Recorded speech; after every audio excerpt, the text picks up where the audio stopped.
Look, the Iranians have been saying for years that they don't want nuclear weapons. The former supreme leader had a religious edict, a fatwa against nuclear weapons.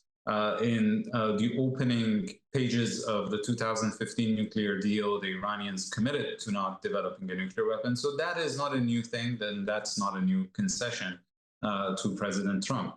The question has always been, would the Iranians accept to curb their nuclear activities for a long period of time and subject them to international monitoring? And in return, would the US be willing to provide them with economic incentives and sanctions relief? We had a deal along those lines. The president withdrew from it and now has difficulty getting back into a deal that does the same thing. We're now talking about the administration asking for restrictions on Iran's enrichment program for 20 years. The most important restrictions in the 2015 nuclear deal were for 15 years.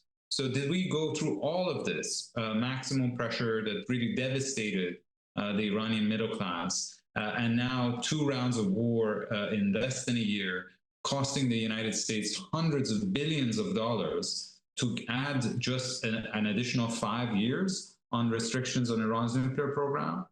It really doesn't make any sense. But again, at the end of the day, if the United States wants Iran to have a peaceful nuclear program, the best solution is a negotiated agreement which would reestablish international monitoring over that program and would basically impose certain restrictions on it. Not completely shut it down, because that would be a humiliating outcome for the Iranians. And you know, Amy, unfair deals beget unfaithful deal makers. And you definitely don't want that with a country that has already learned how to enrich uranium and has what it takes to develop nuclear weapons